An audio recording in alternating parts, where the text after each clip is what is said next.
शब्दों में शक्ति है पर मौन में सत्य है। जो व्यक्ति मौन को समझ लेता है वही आत्मा की आवाज सुन पाता है।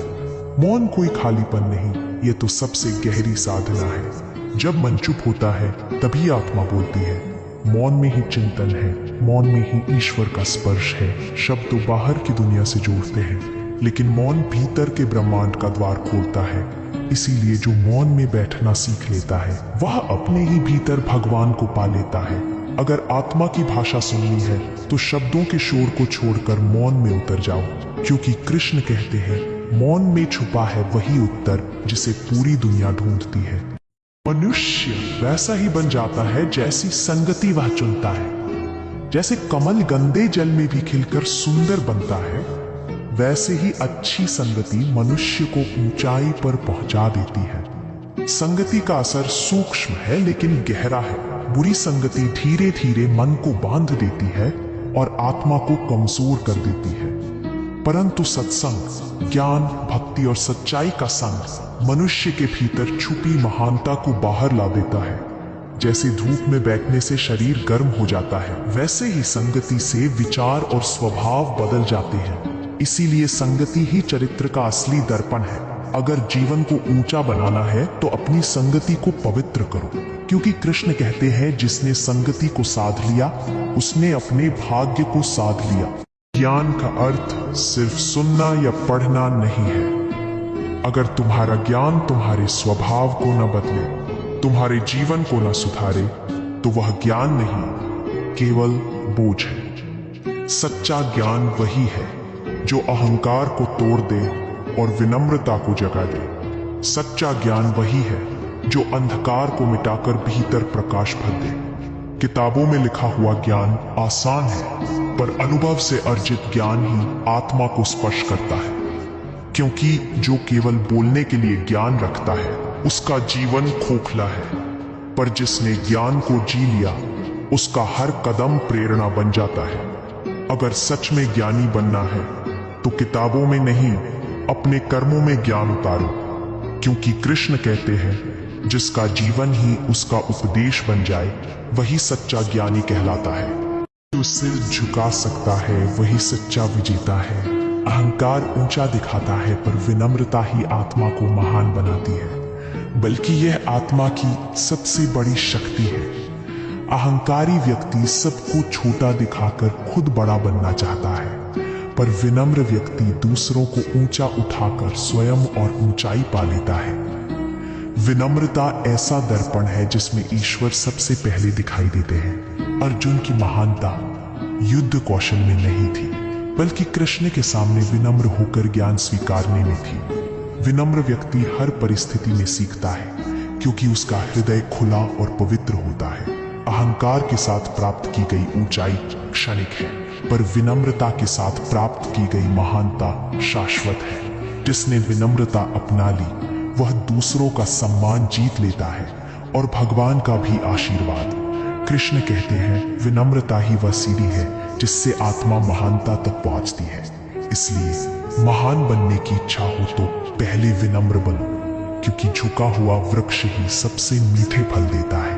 धर्म की जड़ें कहीं और नहीं, सिर्फ सत्य में होती हैं। असत्य फूल सकता है पर कभी फल नहीं देता। सत्य कठिन हो सकता है पर वही शाश्वत है। धर्म केवल पूजा पाठ या रिवाज नहीं है, धर्म का असली बल सत्य है। असत्य चमक सकता है पर उसका अंत निश्चित है। सत्य राह में कांटे ला सकता है पर अंततः विजय उसी की होती है। पांडवों का वनवास सत्य पर डटे रहने का परिणाम था, और कौरवों का पतन असत्य पर अड़े रहने का परिणाम। सत्य साधक को निर्भय बना देता है। जिसने सत्य थाम लिया उसे किसी तर्क या छल की जरूरत नहीं रहती।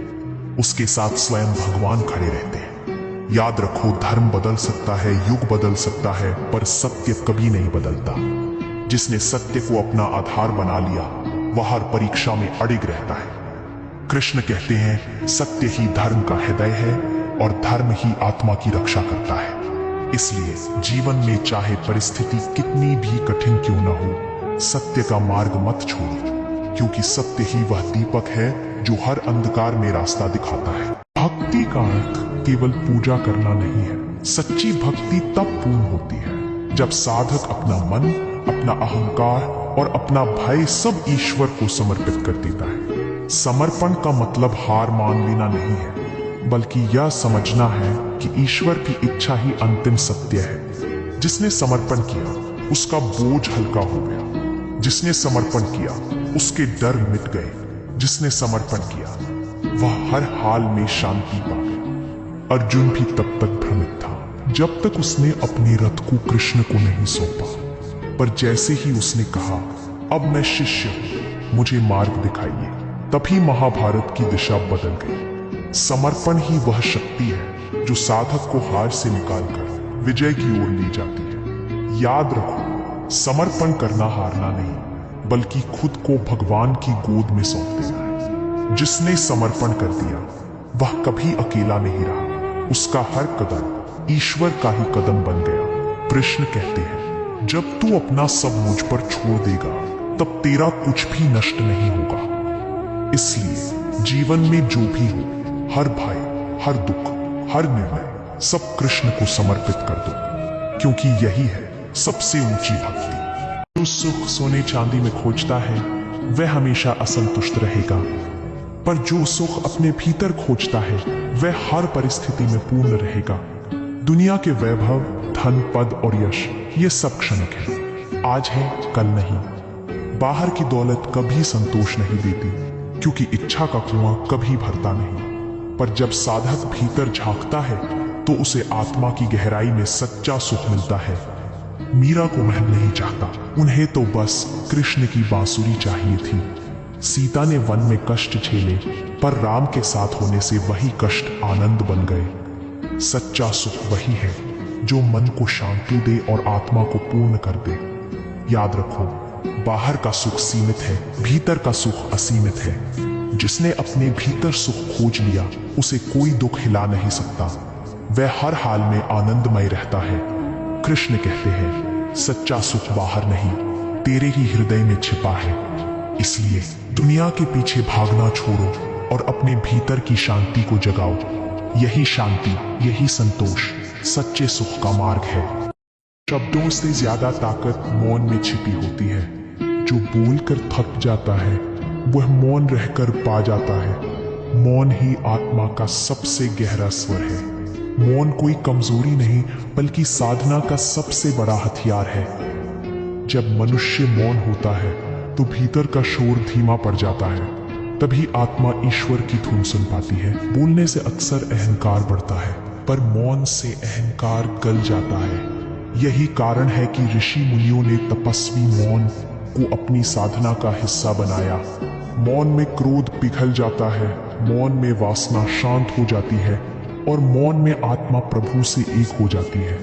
याद रखो, मौन का अर्थ केवल चुप रहना नहीं, बल्कि भीतर के तूफान को शांत करना है। जिसने मौन साध लिया उसने अपने मन पर विजय पा ली, और जिसने मन जीत लिया वह ईश्वर से दूर नहीं रह सकता। कृष्ण कहते हैं, मौन वह सेतु है जो साधक को सीधे प्रभु से जोड़ देता है। इसलिए बोलना सीखो, पर मौन साधना मत भूलो, क्योंकि शब्द कभी कभी बांधते हैं, पर मौन हमेशा मुक्त करता है। प्रेम वह नहीं जो शर्तों पर टिके, प्रेम वह है जो बिना किसी कारण के भी अमर बना रहे। सच्चा प्रेम लेने में नहीं, देने में सुख पाता है। सच्चा प्रेम कभी सौदेबाजी नहीं करता।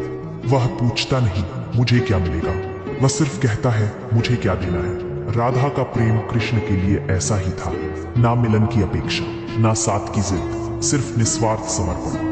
यही कारण है कि राधा का नाम कृष्ण से पहले लिया जाता है, क्योंकि प्रेम में उन्होंने अपना सब कुछ खोकर भी सृष्टि का सबसे बड़ा अमरत्व पाया। सच्चा प्रेम वही है जो दूरी में भी कमजोर ना हो, बल्कि और गहरा हो जाए। याद रखो, जो प्रेम स्वार्थ पर टिका है वह समय की आंधी में बिखर जाता है, पर जो प्रेम निस्वार्थ है वह युगों युगों तक अमर रहता है। कृष्ण कहते हैं, सच्चा प्रेम वही है जो ना मिलन में बदलता है, ना विरह में टूटता है।